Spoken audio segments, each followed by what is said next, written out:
साथ है नौहर विधायक अमित चांद जी। इनसे आज बातचीत करते हैं नौहर क्षेत्र की समस्याओं को लेकर। पंचायत और नगर निगम के चुनाव है, उस पर भी फोकस डालेंगे। सबसे पहला तो प्रश्न विधायक जी यही है कि नौहर फीडर का जो मुद्दा है, आपने विधानसभा के अंदर जोर शोर से उठाया, उसकी क्या स्थिति है अभी वर्तमान?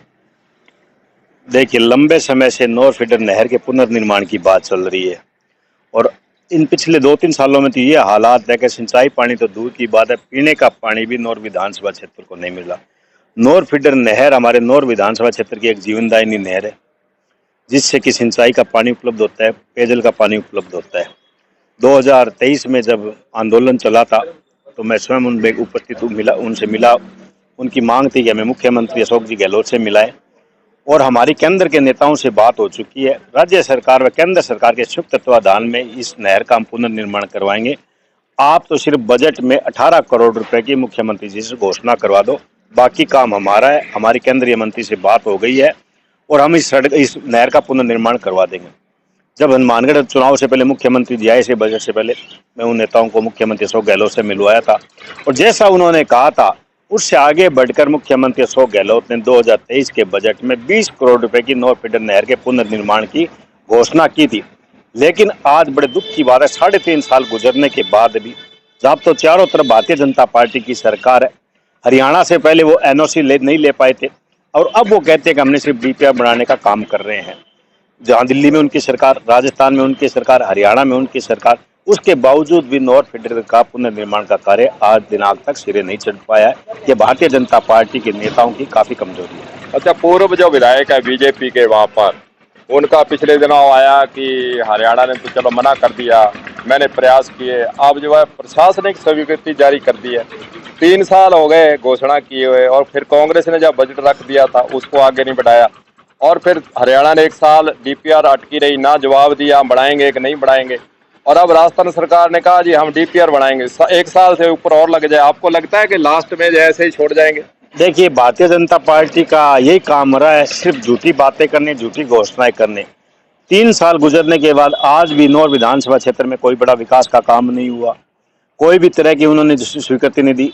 कांग्रेस के शासनकाल में जो विकास के काम शुरू हुए थे आज दिनांक तो वही चल रहे हैं। उन्होंने तो विकास के कार्य को रोकने का काम किया। इसी नौर फीडर नहर में 58.5 करोड़ रुपए मैंने अखाड़ों के स्वीकृत कराए थे 2023 में, टेंडर भी लग गए थे। लेकिन जैसे ये सरकार आई, उन खाड़ों को तुरंत निरस्त करने का काम किया और आज 3.25 साल गुजरने के बाद भी तमाम 58 करोड़ रुपए आज दिनांक तक इनसे खर्च नहीं हो पाए। इनकी कथनी और करनी में सदैव फर्क रहा है। ये किसानों को गुमराह करने का काम करते हैं, किसानों को लड़ाने का काम करते हैं, जबकि किसानों के हितों में हित में इन्होंने कोई भी बड़ा काम इन्होंने नहीं किया। अच्छा, नौर के अंदर भारतीय किसान जो सभा है वो इसको लेकर अब महापंचायतें भी करने वाली हैं, और संघर्ष के रूप में पहले भी उतरी हैं। आप भी उनकी सभा के अंदर गए थे। नौर फीडर का मुद्दा हो चाहे और सिंचाई पानी का मुद्दा हो, क्या कांग्रेस पार्टी भी अब जो जो महापंचायतें हो रही हैं उसके अंदर शामिल होगी? देखिए, कांग्रेस पार्टी ने सदैव किसानों के साथ रहे, उनसे कंधे से कंधा मिलाकर चले हैं। उस एक से पहले भी एक सभा हुई थी, जनवरी में वहां गया था, लेकिन जाने के बाद मुझे दुख हुआ कि वहां के जो अगवा नेता थे उन्होंने एक राइडर लगा दिया कि सरकार के खिलाफ कोई शब्द नहीं बोलेंगे, यहाँ के भाजपा के नेताओं के खिलाफ नहीं बोलेंगे। लेकिन जब भी कोई धरना प्रदर्शन होता है उस लोकल व्यवस्था के खिलाफ होता है, उसकी जिम्मेदारी सरकार की होती है, चाहे वो सरकार कांग्रेस की हो चाहे वो सरकार भाजपा की हो। अगर सरकार के हम नहीं खिलाफ बोलेंगे तो हम किसको जगाने का काम कर रहे हैं? कोई भी आज काम, आंदोलन, प्रदर्शन सरकारों के खिलाफ होता है, सरकारों के खिलाफ बोला जाता है, सरकारों को जगाने का काम किया जाता है, तभी सरकार जागती है और आगे आगे बढ़कर काम करते हैं। अगर हम सरकार के खिलाफ नहीं बोलेंगे तो फिर वो कैसा धरना, कैसा प्रदर्शन? अच्छा, ये लाल झंडे वाले जो महापंचायत कर रहे हैं, इसका मतलब ग्राम जो नगर निकाय चुनाव है, पंचायत चुनाव है, उसको देखते कहीं लहर बनाने का काम कर रहे हैं? नहीं नहीं, मैं इस तरह में किसी का विरोध नहीं करता। किसानों के हित में तो पार्टीबाजी से उठकर जो प्रदर्शन करते हैं हम उनके साथ हैं, उसमें किसी तरह का पार्टीबाजी नहीं होनी चाहिए, किसानों को गुमराह नहीं करना चाहिए। अगर सही मायने में किसी सरकार के खिलाफ हम प्रदर्शन कर रहे हैं तो हम उसमें साथ हैं, शामिल हैं। हमारी मांग ये कि अगर नौर फीडर नहर का पुनर्निर्माण हो, नौर फीडर नहर के हमारे हिस्से का पूरा पानी मिले, नौर फीडर नहर के तहत जर्जर जो खाड़े है उस खाड़ों का पूरा निर्माण करवाया जाए और नौर विधानसभा क्षेत्र के किसानों को 332 हिस्से का जो उनका पूरा पानी बनता है वह पूरा पानी नौर विधानसभा क्षेत्र के किसानों को उनके हक का मिले। अब नगर परिषद, नगर पालिका, पंचायत के चुनाव आ रहे हैं, कांग्रेस पार्टी किस प्रकार से तैयारियां और आपकी तरफ से क्या क्या प्रयास हो रहे हैं? किस प्रकार आप विधायक हैं कांग्रेस से, आपकी लहर भी वहाँ बढ़ाए रखते हैं, हमेशा बोलते भी हैं। कैसी तैयारियां हैं आपको?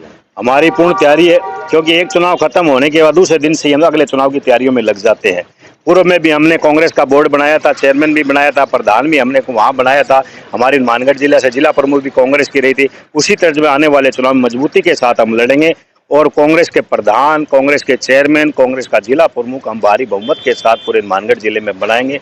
एकजुटता के साथ कांग्रेस पार्टी के तमाम नेता कार्यकर्ता मिलकर जो कांग्रेस के शासनकाल में किए गए विकास कार्यों के नाम पर इन 3.5 साल की जो भारतीय जनता पार्टी की जो विफलताएं हैं, जो नाकामी है, जो भ्रष्टाचार बढ़ रहा है, उसको पब्लिक की जनता के बीच में लेकर जाएंगे और कांग्रेस का हम बोर्ड बनाने का काम करेंगे। अच्छा, अशोक गहलोत के टाइम सीपीआईएम से समझौता भी था, उनसे मिलकर चुनाव लड़ते थे, सहयोग भी लेते थे। क्या इस बार सीपीआईएम जो पार्टी है उससे कोई समझौते की शुरुआत चल रही कि नहीं? देखिए, ये तो प्रदेश लेवल का और केंद्रीय नेतृत्व का मामला है, वो उसी लेवल पे तय होगा। इसके बारे में मैं अभी कुछ नहीं कह सकता। जैसा केंद्रीय नेतृत्व, प्रदेश नेतृत्व जो तय करेगा उसी हिसाब से आगे चुनाव होगा। तो आप फिर बीजेपी और कांग्रेस की टक्कर मान रहे हैं? हाँ, ये कांग्रेस बीजेपी की टक्कर है और कांग्रेस भारी बहुमत के साथ जिला प्रमुख, प्रधान, चेयरमैन, सभापति सब कांग्रेस पार्टी आने वाले सब इस चुनाव में बनाएगी। तो ये थे अमित चाण, विधायक नौहर। इनका यही कहना है कि कांग्रेस पार्टी का नगरपालिका पंचायत चुनाव के अंदर हम बोर्ड बनाने में सफल होंगे। नौहर जो फीडर का मुद्दा है उस पर भी खुलकर बोले और संघर्ष आगे जारी रखने की बात कह रहे हैं। कलम पंजाबी के लिए गुरदेव सिंह सैनी की हनुमानगढ़ से खास रिपोर्ट।